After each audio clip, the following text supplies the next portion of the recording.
Le decían brunch, pero seamos honestos, era solo una comida de domingo con copas de champán y comentarios bien pesados. Yo estaba sentado en una mesa larga de madera, con el sol brillando sobre la superficie, bien pulida, cuando mi mamá, Diane, se recargó con su mimosa en la mano y dijo esa palabra que seguro había practicado 1000 veces. Eres una don nadie, clare así, como si me hablara del clima. Mi hermano menor, Kyle, sonrió con esa cara de sabelotodo y dijo: la neta, se nos olvida que existes la mitad del tiempo. Golpeé con el tenedor mi vaso, suave. El sonido fue clarito en el silencio pesado que se hizo. Todos me miraron, esperando que hiciera un drama o que me pusiera a llorar. Pero no.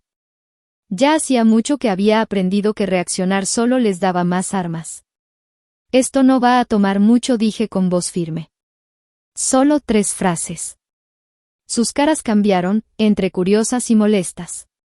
Metí la mano en mi bolsa, saqué una carpeta negra y la empujé por la mesa, con 2 dedos. Sin discursos. Sin show. Solo un pequeño regalo, calladito, para su ego inflado. Diane dudó antes de abrirla. Kyle se quedó masticando a la mitad. El segundo esposo de mi mamá se asomó como si esperara boletos para un concierto. Cuando Diane llegó a la 3ª página, se puso pálida. La silla de Mark hizo ruido fuerte cuando se paró. Kyle se quedó congelado, con el tenedor en el aire. Yo solo sonreí, leve. Por fin estaba empezando. Me llamo Clare Morgan, pero en mi familia era poco más que una sombra.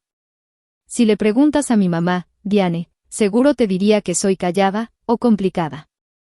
Palabras que le hacían más fácil justificar cómo me trataba. Mi hermano Kyle probablemente ni se acuerda que yo también crecí en esa casa.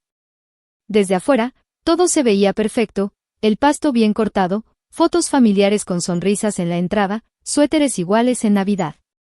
Pero por dentro, era otra historia. Era un mundo donde la atención valía oro, y yo siempre andaba en ceros. Kyle, que es 2 años menor que yo, era el niño de oro. Podía romper una ventana y le decían que era travieso.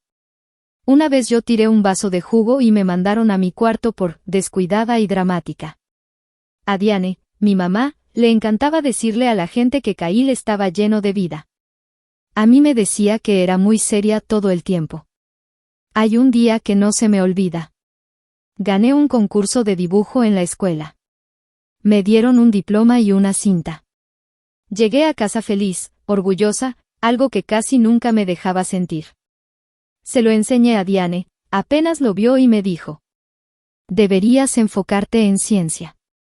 El arte no te va a llevar a ningún lado. 2 días después, Kyle llegó con una cinta de buen oyente de su clase de kinder. Diane la enmarcó y la colgó en el pasillo. Cosas así, solitas, parecen pequeñas. Pero se van juntando, como la nieve que se acumula contra una puerta cerrada. Año tras año, el mensaje era claro. No vales tanto. No eres prioridad. No existes, a menos que sirvas para algo. Las vacaciones eran lo peor. Kyle abría regalo tras regalo, consolas, ropa de marca, gadgets. Yo recibía cosas útiles, calcetas, libretas, a veces cosas que parecían regaladas. Una vez me dieron una taza que decía: todo está bien, hija. Yo tenía 16 años. En las reuniones familiares, Diane hablaba sin parar del futuro brillante de Kyle, de lo simpático que era. Y yo, sentada al borde del sillón, sonriendo por educación, fingiendo que no me dolía si trataba de decir algo. Me decían que estaba celosa si me quedaba callada. Me llamaban malagradecida. Con el tiempo, aprendí a hacerme chiquita, a no estorbar, a no esperar nada de nadie. En mi casa, el amor no era algo que te daban porque sí, y era como un premio, y yo nunca era lo bastante rápida, ni lo bastante fuerte, ni lo bastante lista para ganármelo. Mi papá, Richard, fue el único que de verdad me veía. No veía la versión perfecta que Diane quería, sino a mí, así como soy, curiosa, terca, un poco desordenada. Me ayudaba con la tarea, me escuchaba cuando hablaba sin parar de libros, y nunca me hizo sentir como si fuera una molestia. Pero hasta esa luz se apagó. A los 12 años aprendí que tan fácil era para la gente en la que confías cambiar toda tu historia y borrar justo lo que más te importaba. Pasó un sábado cualquiera. Yo estaba en la sala, sentada en el piso, comiendo palomitas secas y cambiando canales sin poner atención. Kyle estaba arriba jugando videojuegos. Diane estaba en el sillón, viendo su celular, con la cara iluminada por la luz azul de la pantalla.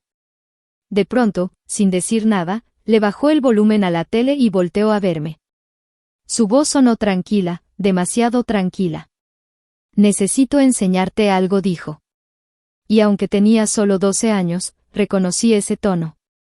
Era el mismo que usaba cuando decía que habían atropellado al perro del vecino o cuando hablaba de que alguien había perdido su trabajo. Algo serio. Me extendió su celular. En la pantalla había un solo mensaje: «Si te la llevas, los mato a los dos». El mensaje era de mi papá. Me quedé viendo el teléfono, con el corazón latiéndome fuerte. Todo se sentía raro, como si el mundo se estuviera inclinando.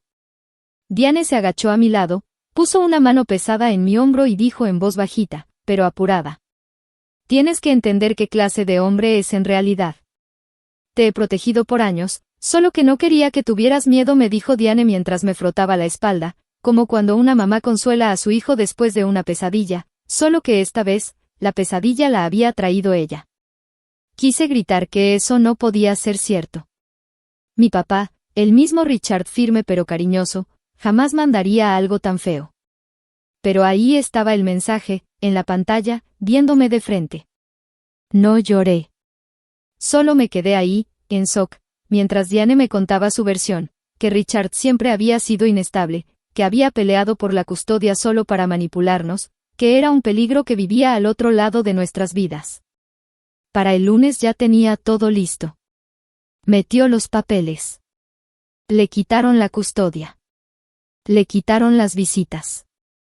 Mi papá, el mismo que pasaba horas conmigo armando cohetes en el garaje, de repente desapareció, como si nunca hubiera existido.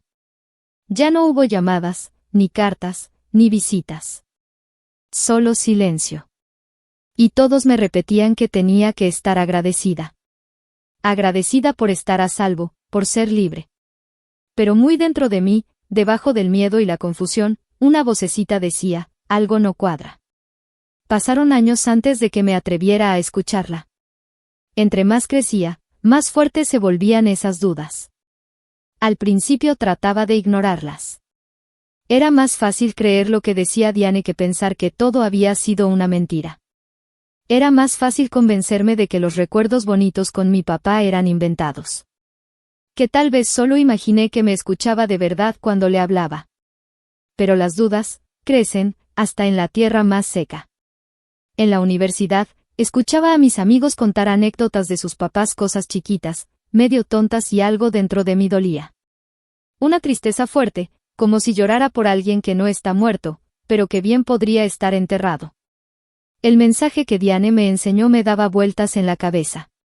No tenía sentido. Mi papá, él lloraba viendo películas de Pixar, por el amor de Dios. Usaba lentes de seguridad solo para colgar las luces de Navidad. ¿Cómo iba a ser posible que ese hombre hubiera escrito algo tan feo, tan violento? Me decía a mí misma que lo dejara ir, que lo olvidara, que siguiera adelante y agradeciera, como Diane siempre me enseñó. Pero las dudas no se iban. Una noche, después de un día horrible, me habían ignorado un ascenso en el trabajo, y en la cena mi familia otra vez con sus comentarios pasivo-agresivos, preguntándome si todavía estaba en ese trabajito de oficina. Me quedé viendo el celular sin pensar mucho. Antes de convencerme de no hacerlo, escribí un mensaje al único número que todavía me sabía de memoria. Hola. No sé si este sigue siendo tu número, pero quería saludarte. Clare. Le piqué a enviar, con el corazón latiéndome con fuerza. 15 minutos después, mi teléfono vibró. Clare, llevo 10 años esperando esto. Con eso bastó. Los muros que había construido alrededor de la verdad empezaron a caerse. Acordamos vernos 3 días después en un parque, a medio camino entre su ciudad y la mía. Un lugar neutral, público, seguro. Me daba miedo que se viera distinto, más frío, que mis recuerdos se rompieran al ver al verdadero hombre frente a mí. Pero cuando lo vi ahí sentado en una banca, con un café en la mano y la misma chamarra de cuero vieja que usaba en las mañanas frías, supe que no eran mis recuerdos los que estaban mal. Era todo lo demás. Nos sentamos en esa banca por horas, el aire fresco del otoño alrededor. Al principio no hablamos de nada importante, el clima, su trabajo, libros, cosas seguras. Pero al final, solté la pregunta que me había perseguido por una década. ¿Tú mandaste ese mensaje? Él no se enojó, no se defendió. Solo negó con la cabeza y me dijo: No, Clare. Yo jamás haría algo así. No lloró. Tampoco trató de pedirme perdón. Solo me miró, como lo hacía antes, con esa tristeza tranquila. Y algo dentro de mí también se calmó. No porque tuviera pruebas, sino porque, por primera vez en años, ya no sentía ese grito en el estómago. Aún así, sabía que creer no era suficiente. No después de todo lo que se perdió, de todo lo que pasó. Tenía que saber la verdad. Al principio solo era curiosidad, pero pronto se volvió una misión. No era una hacker, ni una detective de película. Solo era una hija que necesitaba respuestas. Así que hice lo único que se me ocurrió, me puse a estudiar. Tomé clases en la noche, me preparé, y terminé convirtiéndome en investigadora privada con licencia. Me especialicé en análisis forense digital y rastreo de antecedentes. No era el tipo de trabajo glamoroso que se ve en las series. Era el real, callado, paciente, meticuloso. Y cuando estuve lista, regresé a casa. Le dije a Diane que había perdido mi trabajo. Que ya no podía pagar la renta. Que necesitaba tiempo para recuperarme. Rodó los ojos, pero aceptó. Me dejó quedarme en el lavadero. Le dejé claro que no estaba ahí por cariño. Que cada plato que lavaba, cada alfombra que aspiraba, era mi forma de pagar. Perfecto.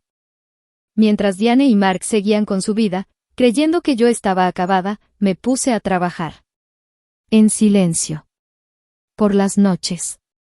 Revisaba computadoras viejas guardadas en los closets. Me metía a escondidas a la oficina de Mark cuando él no estaba. Y un día, por fin, encontré algo. En el lugar menos esperado. Una laptop vieja, arrumbada detrás de una pila de suéteres polvorientos en el closet de Diane. Tenía contraseña, pero eso ya no era problema para mí. Adentro, entre carpetas mal nombradas y documentos tirados, encontré lo que buscaba. Un archivo de Word. El borrador del mensaje que Diane decía que le había mandado mi papá. Si te la llevas, los mato a los dos. Ahí estaba. En la parte de arriba, escrito tal cual. Con notas en los márgenes, correcciones, y un comentario de Mark que decía. Muy dramático, que de más miedo, decía un comentario de Mark al lado del mensaje. Me recosté en la silla, viendo la pantalla. El corazón me latía con fuerza, pero eso no era todo. Había más. Encontré correos. Conversaciones entre Diane y Mark de los meses antes del divorcio. Hablaban de cómo culpar a Richard, cómo manipularlo de la custodia, cómo esconder dinero. Habían movido cosas a cuentas en el extranjero, creado empresas falsas a nombre de Mark, compraban y vendían propiedades como si fuera un juego de Monopoly. Todo lo que Diane dijo de mi papá que era peligroso, irresponsable, que no servía era mentira. Una mentira bien planeada para quitárselo todo, a él y a mí. Imprimí todo. Hice copias. Las organicé bien, en carpetas. Una se la di a mi papá. Otra me la quedé yo. Y la tercera, fue la que deslicé por la mesa durante ese brunch, viendo cómo las manos de Diane temblaban y la cara de Mark se ponía pálida. No me sentí ganadora. Me sentí libre. Por primera vez. Ya no era la hija invisible. Ya no era la carga ni la que sobraba. Era la que vino a ajustar cuentas. Nunca lo vieron venir. cuando Diane abrió la carpeta, lo vi claro. Primero se confundió. Luego, le pasó una chispa de miedo por los ojos. Al final, entendió lo que estaba pasando, que el castillo de mentiras que construyó por años se venía abajo, y no tenía a dónde correr. Mark se asomó a ver por encima de su hombro. Su sonrisita confiada desapareció en cuanto leyó unas cuantas páginas. Kyle se quedó sentado, con el tenedor en el aire, viéndonos como si no entendiera si era una broma o no. Pero no lo era. Diane pasaba las hojas con los dedos temblando. Cada una caía sobre el mantel con un golpecito que sonaba a acusación. Cuando llegó al último documento, donde estaba todas las cuentas, las propiedades, el mensaje falso, su cara ya estaba blanca como papel. Pequeña, susurró apenas, con una voz bajita. Con la voz temblando de coraje, Mark empujó su silla hacia atrás. Las patas rechinaron fuerte contra el piso de mosaico. Dijiste que lo habías borrado, le murmuró a Diane, como si yo ya no estuviera ahí. Yo, alcanzó a decir ella. Me levanté despacio, ajustándome el suéter como si no tuviera prisa. Me colgué el bolso al hombro y los miré a los ojos, uno por uno. Los originales ya están con gente importante, dije tranquila. Esto fue nada más para que lo disfrutaran ustedes. Diane abrió la boca como si fuera a soltar alguna excusa, alguna mentira, pero no le salió nada. Solo un suspiro ahogado y desesperado. No me quedé esperando. Me di la vuelta y salí de esa casa sin mirar atrás. Sin gritar, sin llorar. Solo dejando la verdad al aire, como una herida que por fin ve la luz. Ni me molesté en agarrar mi abrigo. No hacía tanto frío. Y, la neta, necesitaba más el símbolo que el calor. Detrás de mí, la casa se volvió un caos. Escuchaba la voz de Mark gritando, exigiendo saber qué más había encontrado. Los susurros nerviosos de Diane. Y a Kyle llamándome bajito, como si yo fuera la que había destruido la familia. Pero yo sabía la verdad. Ellos mismos la habían destrozado desde hace mucho. Yo solo levanté la cortina. Esa noche, mi celular vibró con un montón de mensajes de Kyle.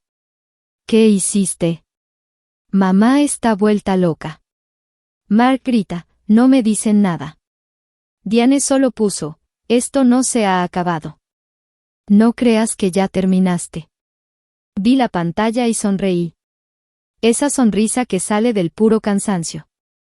Pero también de alivio. Pensaron que podían controlar la historia. Que podían controlarme. Pero la verdad ya había salido. Y esto apenas comenzaba. El silencio mientras me alejaba fue más fuerte que todos los gritos que dejé atrás. Por primera vez en años. No me sentí culpable por nada. Me fui a rentar un cuartito al otro lado de la ciudad, con otro apellido. Nada del otro mundo, solo lo suficientemente lejos para poder respirar mientras todo explotaba. 2 días después, mi papá tocó la puerta. No dijo hola, solo se quedó ahí parado, con un sobre gordo bajo el brazo y una sonrisa cansada pero sincera. Recibí la llamada, dijo no más. Ya empezó todo. El abogado ya había metido todo, una solicitud para reabrir el caso de custodia, cargos por fraude, una petición para limpiar su nombre. Todo avanzaba más rápido de lo que cualquiera de los dos se había atrevido a imaginar. Lo dejé pasar, preparé 2 tazas de té, y nos sentamos en el sofá viejo, como si fuera lo más normal del mundo. ¿Quieres saber cómo descubrí todo esto?, le pregunté después de un rato. Él solo asintió, con las manos bien agarradas a la taza, como si fuera lo único que lo mantenía firme. Entonces se lo conté. No todo, aún no, pero lo suficiente. Cuando terminé, él solo movió la cabeza, lento, y dijo: No tenías que hacer esto. Lo miré directo a los ojos. No lo hice por ti, le dije. Lo hice por mí. Mientras tanto, en casa de Diane, ya estaban cayendo las consecuencias. La notificación legal llegó en un sobre grueso, con firma requerida y todo, por correo certificado. Yo no estaba ahí para verlo, pero un vecino me lo contó. Diane gritó tan fuerte al leerlo que media cuadra se enteró. Mark intentó hacerse el fuerte, pero su nombre salía en cada hoja. Kyle me seguía mandando mensajes, desesperado, confundido. No tienes que hacer esto. Podemos arreglarlo. Por favor. Pero no entendían. Esto no era algo roto que se pudiera arreglar con disculpas o con lágrimas falsas. Esto era la justicia finalmente llegando a casa, y no iba a detenerse. Solía pensar que el cierre iba a ser una gran confrontación, un pleito en la corte, una disculpa pública, un momento de redención grandioso. Pero el cierre real resultó ser mucho más silencioso. Es elegirte a ti mismo por encima de las personas que nunca te eligieron de verdad, es despertar en la mañana y darte cuenta de que no le debes explicaciones a nadie por existir. En las semanas que siguieron, el mundo de Diane se deshizo exactamente como esperas cuando alguien construye su vida sobre mentiras. Las cuentas de amigos y vecinos se apartaron en cuanto la verdad empezó a salir a la luz. Mark intentó separarse del desastre, pero las pruebas eran demasiado claras, demasiado condenatorias. El dulce y distraído Kyle siguió mandándome mensajes por un tiempo, disculpas a medias mezcladas con enojos. Nunca terminó de decidir si yo era la mala o la víctima. Al final, los mensajes se pararon. La casa donde alguna vez dormí, la que parecía un lavadero, se puso en venta en silencio, como si creyeran que podían borrar la historia escrita en cada grieta, en cada baldosa, en cada foto vieja. No sentí triunfo, me sentí libre por primera vez en mi vida. Ya no estaba atrapada en la historia de otro. No era la hija invisible ni la que siempre quedaba en segundo lugar. Solo era yo. Reconstruí mi vida poco a poco, con cuidado. Empecé mi propio negocio de consultoría, usando las habilidades que había aprendido en la sombra. Alquilé un pequeño departamento soleado, con pisos de madera de verdad y ventanas que daban a un parque, no a un camino de entrada. Mi papá y yo tomábamos café todos los domingos. Ya no éramos extraños unidos por viejas heridas, sino dos personas construyendo algo nuevo, algo honesto. No era perfecto, pero era real. La curación nunca es fácil, pero era real, y eso fue suficiente. Si estás escuchando esto y alguna vez te has sentido invisible, si alguna vez te han hecho creer que tu valor depende de si otra persona te ve, escúchame bien. Importas. Tu voz importa. La verdad importa, no importa cuánto tiempo tarde en salir a la luz. No tienes que cargar con sus mentiras para siempre. No tienes que seguir demostrando tu valor a personas que están comprometidas en malinterpretarte. A veces, la mejor venganza no es la ira, es la paz. Es construir una vida tan plena, tan genuina, que ya no puedan tocarla. Y si estás listo para empezar a escribir tu propia historia, una donde seas el protagonista, estoy aquí contigo. Si esta historia te llegó, por favor, dale like, compártela y deja tu comentario. Tu historia también merece ser escuchada. Y recuerda, a veces las victorias más silenciosas son las que más resuenan.